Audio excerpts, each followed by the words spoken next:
नमस्कार दोस्तों, स्वागत है आपका हमारे YouTube चैनल विधिलॉजी पर। आज हम बात करने वाले हैं MPGS के पार्ट 2 के बारे में। इससे पहले वाला जो पार्ट 1 था उसके अंदर हमने बात की कि MP का, मध्य प्रदेश का कॉन्स्टिट्यूशन कैसे हुआ, यानी कि गठन कैसे हुआ। उसके साथ साथ इसके जो इम्पोर्टेंट पॉइंट्स थे, यानी कि जो एडमिनिस्ट्रेशन से रिलेटेड पॉइंट थे कि यहाँ पर कितने संभाग हैं, कितने डिस्ट्रिक्ट्स हैं, इसके साथ साथ इसका एरिया कितना है, कितनी राज्यों या स्टेट्स के साथ जो है इसकी बॉर्डर लगती है, इन सभी के बारे में बात की थी। किस राज्य के साथ सबसे लंबी जो है बॉर्डर मध्य प्रदेश की लगती है, उसके बारे में हमने बात की। तो वो सारे जो पॉइंट्स हैं उस वीडियो से आपको नोट डाउन कर लेने हैं, क्योंकि ये इंपॉर्टेंट चीज़ें हैं जो हम वीडियो के अंदर कवर कर रहे हैं, जहाँ से क्वेश्चन बन सकते हैं। आज हम जो बात करेंगे वो है MP के ज्योग्राफिकल डिवीज़न के बारे में, यानी कि भौतिक विभाजन के बारे में। तो दोस्तों आखिरी तक बने रहिएगा इस वीडियो के, क्योंकि हम बाय मैप और जो प्लेट्यूज़ या जो पठार हम पढ़ने वाले हैं उनकी जो स्पेशलिटीज़ हैं, यानी कि उनकी जो विशेषताएं हैं, वो हमने सब स्लाइड के अंदर कवर की हैं। तो आखिरी तक बने रहिएगा इस वीडियो के। और इसके साथ ही अगर आपने पुराना वीडियो नहीं देखा है, जो फर्स्ट पार्ट था, तो इस वीडियो की जो डिस्क्रिप्शन बॉक्स है उसके अंदर उसकी लिंक दी गई है, आप वो वीडियो देख सकते हैं। और इस वीडियो के अंदर जो नोट्स हैं, जो स्लाइड्स हमने कवर की है, यदि आप उसके नोट्स डाउनलोड करना चाहते हैं तो उसकी जो लिंक है टेलीग्राम चैनल पर दी गई है। ये जो आज का लेक्चर है, इसके जो नोट्स हैं वो आपको टेलीग्राम चैनल पर मिल जाएंगे।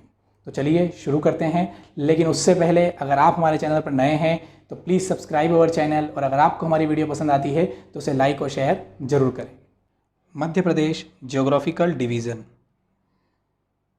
जैसा कि आप स्क्रीन पर देख पा रहे हैं कि जो ज्योग्राफिकल डिवीज़न है, यानी कि जो भौगोलिक विभाजन है या भौतिक विभाजन है मध्य प्रदेश का, उसे 3 श्रेणियों में बांटा गया है। पहला मध्य का उच्च प्रदेश, दूसरा सतपुड़ा श्रेणी और तीसरा है पूर्वी पठार। अब इनके अंदर जो निम्नलिखित बताए गए हैं, जैसे मध्य का जो उच्च प्रदेश है उसके अंदर मालवा का पठार, मध्य भारत का पठार, बुंदेलखंड का पठार, रीवा पन्ना का पठार और नर्मदा घाटी, ये जो 5 हैं ये मध्य उच्च प्रदेश के अंतर्गत आते हैं। बात करें सतपुड़ा श्रेणी की, तो उसके अंदर 3 चीज़ें बताई गई हैं, पश्चिमी श्रेणी, मध्य श्रेणी और पूर्वी श्रेणी। अब इसके साथ साथ हमने ब्रैकेट में जो ये नाम दिए हैं इसे आपको याद कर लेना है, क्योंकि इनकी अपनी अपनी एक विशेषता है। जब हम सतपुड़ा श्रेणी का जो स्लाइड के उसके अंदर पढ़ेंगे, उसकी विशेषताओं के बारे में पढ़ेंगे, तब इसकी जो विशेषताएं हैं उसके बारे में आपको बता देंगे। पूर्वी पठार, बघेलखंड का पठार भी इसे कहते हैं, यानी कि ईस्टर्न प्लेट्यू। तो ये जो तीनों हैं ये आपको याद रखने हैं कि किस तरीके से भौतिक विभाजन किया गया है। अब बात करते हैं इसके पर्टिकुलरली एक एक प्लेट्यू के बारे में, उसकी विशेषता क्या है। लेकिन उससे पहले इसे हम जो है मैप के माध्यम से समझ लेते हैं कि आखिर कौन सा पठार कहाँ पर आता है। तो जैसा कि आप देख पा रहे हैं कि सबसे ऊपर, यानी कि जो मध्य भारत का पठार है, जो मध्य का उच्च प्रदेश है, पहले उसके जो पठार हैं उसके बारे में हम बात कर रहे हैं। तो सबसे पहले मध्य भारत का पठार, जो कि आपको जो ये ऊपर का एरिया है ये वाला, ये मध्य भारत का पठार है, जिसके अंदर जो जिले आते हैं वह भिंड, मुरैना, ग्वालियर, ये जो जिले हैं ये इसके अंतर्गत आते हैं। तो ये जो है मध्य भारत का पठार है। इसके साथ ही ये जो नीचे वाला पार्ट आपको दिख रहा है ये मालवा का पठार, जिसके जो मुख्य ज़िले हैं वह है इंदौर, उज्जैन, देवास। ये जो ज़िले हैं ये मालवा के पठार के जो हैं मुख्य ज़िले हैं। इसके साथ अगर आप देखेंगे तो ये जो है नीचे आ जाती है नर्मदा घाटी, जो कि पैरेलल चलती है सतपुड़ा श्रेणी के। लेकिन अभी हम उसकी बात नहीं कर रहे हैं, अभी हम बात कर रहे हैं जो 5 मध्य के उच्च प्रदेश के अंतर्गत आते हैं। उसके बाद आप देख सकते हैं ये बुंदेलखंड का पठार है और ये रीवा पन्ना का पठार है। तो ये जो 5 पठार है ये वाले, ये आते हैं आपके मध्य के उच्च प्रदेश के अंतर्गत। उसके बाद जो बचता है वह है बघेलखंड का पठार, जो कि ये वाला है। और उसके बाद जो सतपुड़ा श्रेणी है वो ये है। तब इसको 3 पार्ट में जो बांटा गया है, तो ये यहाँ से शुरू होती है पश्चिम, मध्य और ये पूर्व। तो जो पश्चिम वाला पार्ट है यह जो है यहाँ पर गुजरात से कनेक्टेड है, इस जगह पर, यहाँ पे महाराष्ट्र से, और इस जगह पर छत्तीसगढ़ से। तो इसलिए हमें ये यहाँ पर याद रखना है कि जो सतपुड़ा श्रेणी है वह 3 राज्यों की सीमाओं से लगती है, गुजरात, महाराष्ट्र और छत्तीसगढ़। तो इसे आप यहाँ पर याद रखिएगा। तो ये तो था इसका ज्योग्राफिकल डिवीज़न, जो कि हमने आपको मैप में बताया।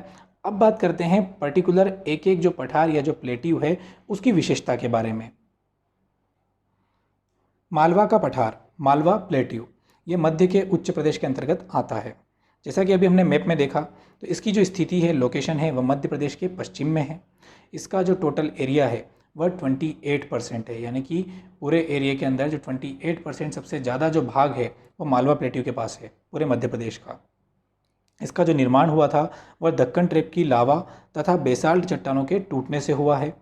इसका जो क्लाइमेट जलवायु है वह समशीतोष्ण है, यानी कि ना ज़्यादा गर्म ना ज़्यादा ठंडा। इसे चीनी यात्री फाहियान ने, जब वह भारत की यात्रा पर थे तब उन्होंने ये कहा था कि मालवा की जो जलवायु है वह विश्व की श्रेष्ठ जलवायु है। तो ये एक एडिशनल पॉइंट है, इसे आप चाहें तो नोट डाउन कर सकते हैं।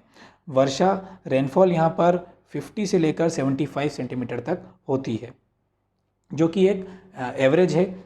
अभी हम जो आगे के पठार पढ़ने वाले हैं उसके अंदर देखेंगे कि सबसे ज़्यादा रेनफॉल कहाँ पर होती है। फॉरेस्ट की बात करते हैं तो यहाँ पर शुष्क पर्णपाती जो है वन पाए जाते हैं, जिनके अंदर बबूल, पलाश और तेंदुपत्ता आते हैं। यहाँ की जो प्रमुख नदियाँ हैं वह है चंबल, शिप्रा, पार्वती, गंभीर, खान, माही आदि। अब ये जो नदियों के बारे में यहाँ लिखा गया है, ये सिर्फ आपको कौन से पठार की नदियाँ हैं ये याद रखना है। नदियों के लिए हम एक स्पेशल अलग से जो है लेक्चर लेकर आएंगे। तो आप यहाँ पर सिर्फ इतना याद रखिएगा कि कौन से पठार से कौन से एरिया से जो है कोई नदी निकलती है। विशेष जो इसके बारे में है मालवा के पठार के बारे में, वह है कि ट्रॉपिक ऑफ कैंसर यानी कि जो कर्क रेखा है वह मालवा के मध्य से गुजरती है। जैसा कि हमने आपको फर्स्ट लेक्चर में बताया था कि मालवा के जो 14 डिस्ट्रिक्ट्स हैं उनके मध्य से गुजरती है ट्रॉपिक ऑफ कैंसर। दूसरी जो इम्पोर्टेंट बात है वह है कि यहाँ की जो सबसे ऊंची चोटी, हाईएस्ट पीक जो है वह है सिगार चोटी 881 मीटर जिसकी हाइट है। दूसरा है जाना पांव जिसकी हाइट है 854 मीटर। तीसरा है धजारी जिसकी हाइट है 810 मीटर, और यह तीनों इंदौर में स्थित है। तो इसकी जो सबसे ऊंची चोटी है वो आपको याद रखना है कि मालवा के पठार की सबसे ऊंची चोटी कौन सी है, तो सिगार चोटी 881 मीटर और इंदौर में स्थित है। मध्य भारत का पठार, जिसके बारे में हमने आपको बताया, जो ऊपर आता है मध्य प्रदेश के हिस्से में, यानी कि जो मुरैना, भिंड, ग्वालियर वाला जो एरिया है उसकी बात यहाँ पर की गई है। तो इसकी जो लोकेशन है वो मध्य प्रदेश के उत्तर पश्चिम में स्थित है, यानी कि ऊपर की साइड। इसका जो एरिया है वो 10.7% है।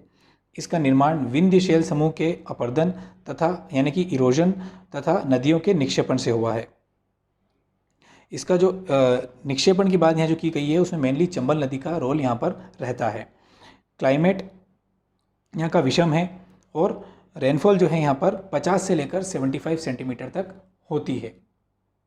अगर इसके क्लाइमेट की हम बात करें कि विषम, तो इसका मतलब है कि ग्रीष्म ऋतु में यानी कि गर्मियों में यह अत्यधिक गर्म होता है और ठंड की ऋतु में यानी कि शीत ऋतु में अत्यधिक ठंडा होता है, तो इसलिए इसे विषम जलवायु कहा जाता है।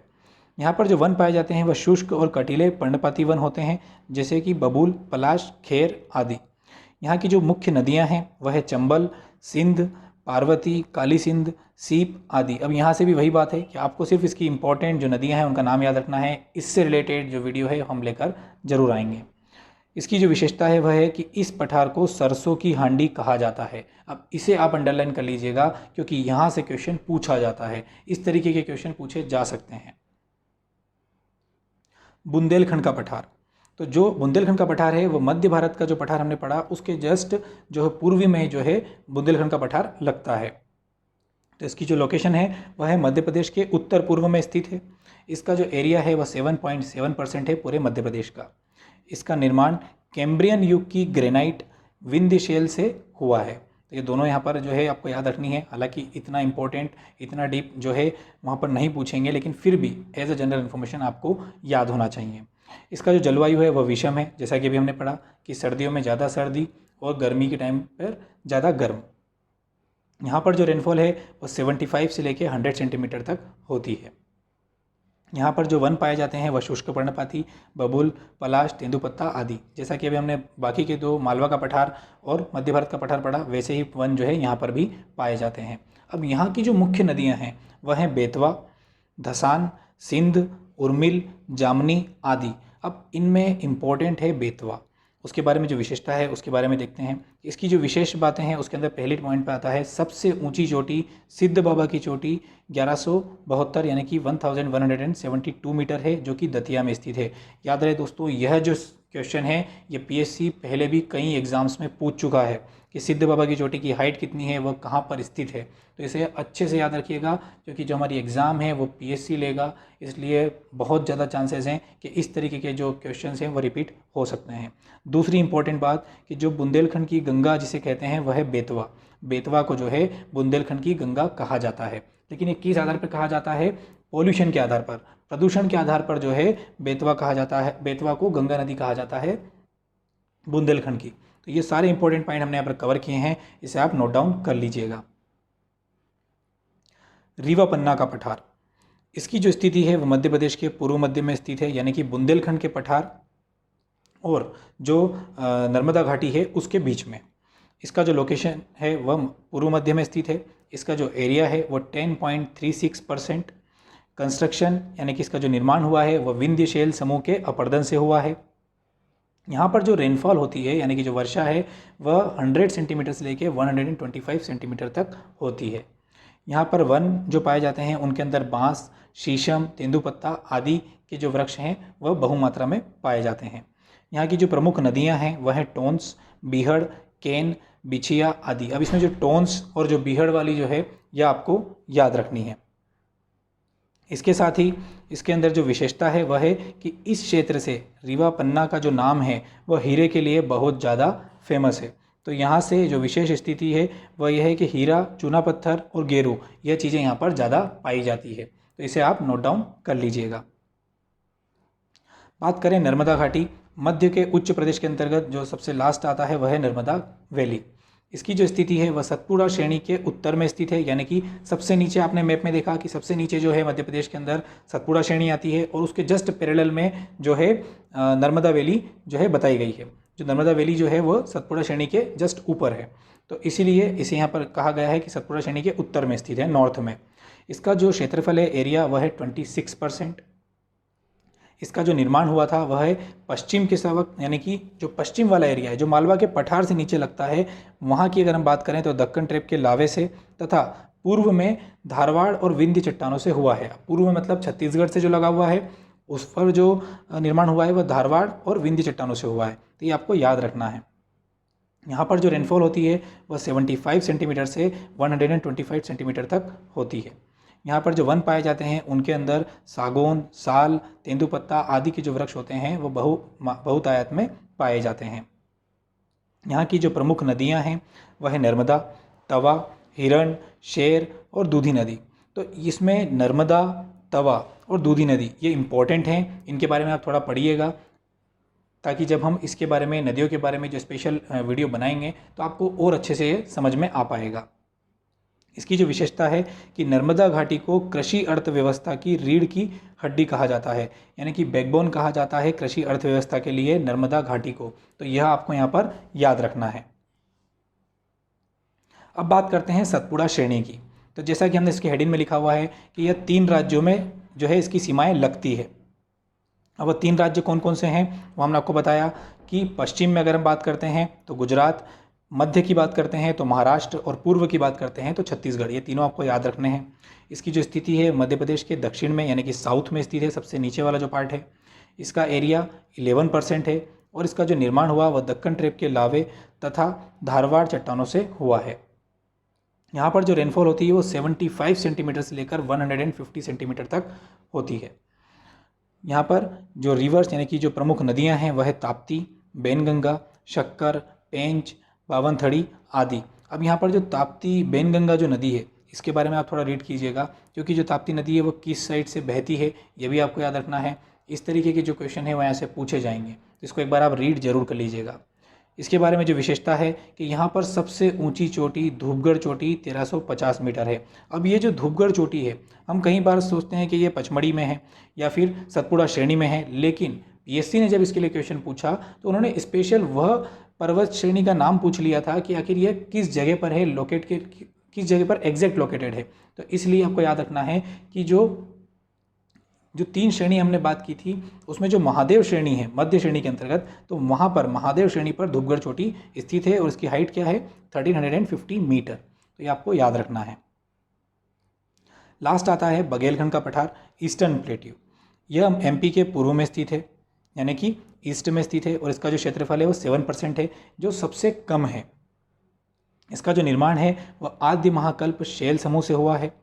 यहाँ पर सबसे ज़्यादा वर्षा होती है। यहाँ का जो रेनफॉल है वह 125 से लेकर 140 सेंटीमीटर तक है। यहाँ की जो प्रमुख नदियाँ हैं वह सोन, जोहिला, बनास और गोपद। तो इनमें आपको सोन और जोहिला के बारे में पढ़ लेना है। ये जो इम्पॉर्टेंट नदियाँ हैं उनके नाम हमने आपको बता दिए हैं, इनके बारे में आप ज़रूर पढ़ें। इससे रिलेटेड जो पूरा डिटेल्ड वीडियो है नदियों से रिलेटेड, कि उनके ऊपर कौन सी परियोजनाएँ हैं, उनके ऊपर कौन से बांध बने हुए हैं और कितनी जो उनकी डिस्टेंस है वो एमपी के अंदर है, इन सब के बारे में हम बात करेंगे इसके स्पेशल वीडियो के अंदर। यह वीडियो के अंदर हमने देखा कि जो भौतिक विभाजन है मध्य प्रदेश का वो किस तरीके से हुआ है। तो आप लोग इसको अच्छे से एक बार देखिएगा और इसकी जो पीडीएफ है, ये जो हमने पढ़ा है, इसकी जो पीडीएफ है वो हम टेलीग्राम चैनल पर प्रोवाइड कर देंगे। Thank you for watching. Please like, share and subscribe.